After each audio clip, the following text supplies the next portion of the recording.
In 2020, in the run-up to the 6th Invitational, Ubisoft held an event called Road to SI. This event acted as a way to build up hype for the Invitational, and also introduced the Siege player base to some concepts that would later be introduced to the game. The most notable of these was the Operator Pick and Ban phase that has already been in use in competitive play, which was later introduced into Ranked. As with many other events, it brought a new limited time map, but this time it was more expansive than any other that's been seen for an event. This map was called Stadium. This wasn't an entirely new map, but rather it was a map created by combining the layouts of two existing maps, Oregon and the reworked Hereford base. This is noteworthy because Oregon was the first map of a reworked for Year 5, and while the Oregon room layouts in the Stadium map were from the original map, and not what we ultimately got with the rework, it does make you wonder if having the other map elements around those rooms was used to test or validate some of the concepts that are being introduced with the Oregon rework. This year we've got a new Road to SI event, which is much like last year's, but now we've got a new 2021 Stadium map. Like last year, the map has been made up of recognisable elements of two existing maps, this time Coastline and Border, but unlike last year, those elements are now slightly different to how they exist in the original maps. Given that Border and Coastline are two maps that haven't been touched since their releases in Operation Dustline and Velvet Shell respectively, could this be a sign of two map reworks are getting into Year 6? These two maps, along with Bank, are ones that are consistently asked for within the community to get reworked and updated. So, are Ubisoft quietly using the Stadium event to gather data on how these changes work out, or otherwise give the community small previews and then get us accustomed to how the maps might change? Let's have a look at the Stadium map in more detail. It's split into two floors, and each of these floors are split into two distinct areas between Border and Coastline. 4 areas by colour. Green for Border first floor, red for Coastline first floor, yellow for Border second floor, and blue for Coastline second floor.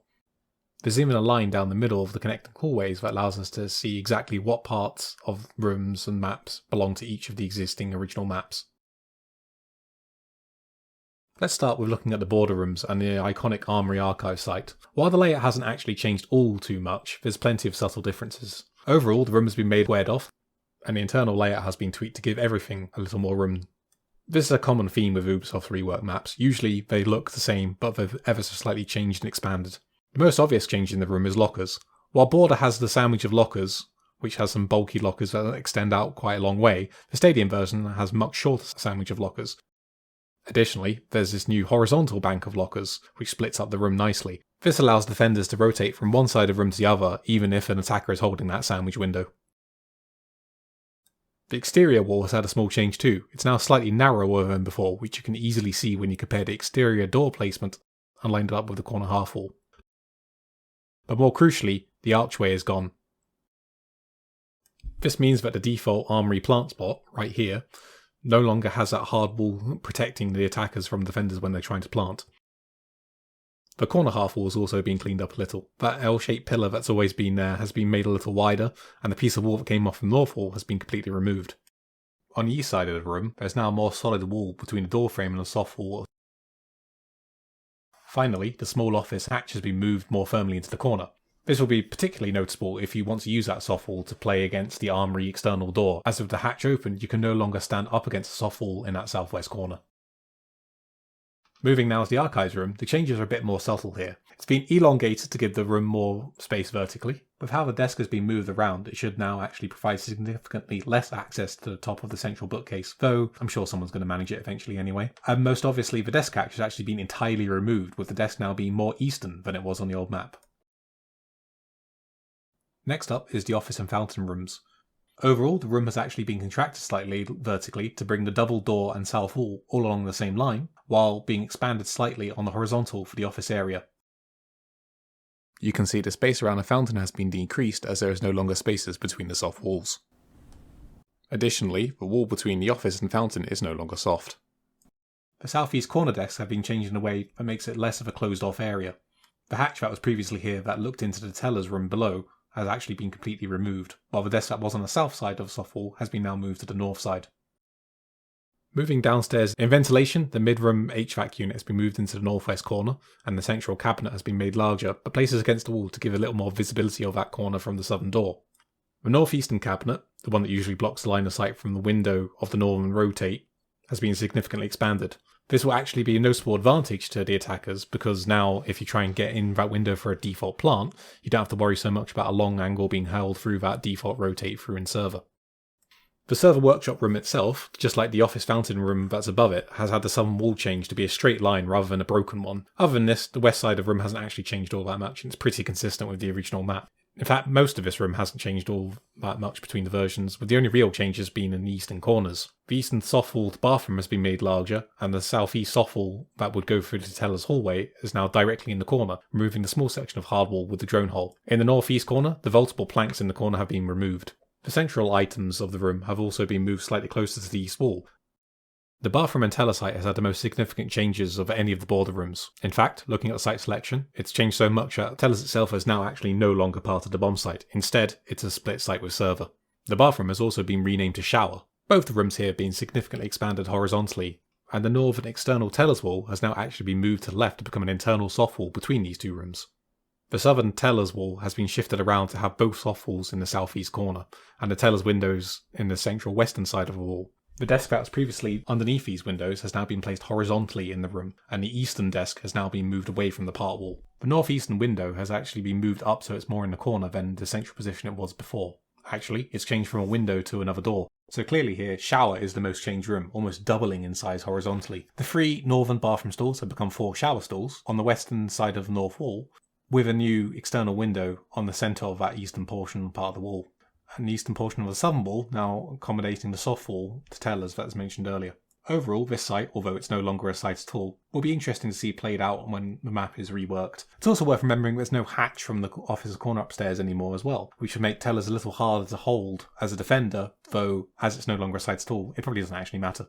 That's all the border rooms discussed, but we're only halfway through. Now it's time to look at all the coastline rooms. It's actually a little confusing to talk about most of the coastline rooms here, as the rooms have actually been flipped vertically, with north becoming south and vice versa. So, to make it a little less confusing, all the original coastline rooms have been rotated.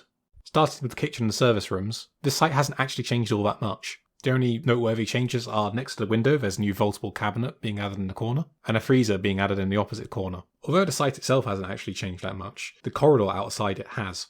Where on the normal coastline map the internal soft wall leads to the central courtyard hallway, now this corridor has a hard wall looking towards what would have been the courtyard, and a hard wall at the end where the double door to the main entrance used to be. The double door is still there, except now that it's on the horizontal rather than the vertical. This could be for map flow, as it connects to the border main metal corridor, but it would actually be a change that cuts up some long angles on the existing coastline site. Looking over at the sunrise bar, there's actually more changes here to discuss than the kitchen service site. It's still definitely recognisable, even accounting of that north-south flip, but the bar itself has actually been made larger horizontally, so now it ends vertically in line with the hard wall that's opposite couches. This also meant that one of the double soft walls into the pool entrance has become a single panel soft wall. The door from the hallway has been changed from a double door to a single door. The far right section of soft wall, which would be between the sunrise bar and the blue bar on the normal coastline site, isn't a soft wall anymore, it's a doorway. It'll be interesting to see if this is just a change for stadium's flow, or perhaps a sign of a change to add a connector between the office and sunrise on coastline, which will also keep blue bar a bit safer from the existing external window.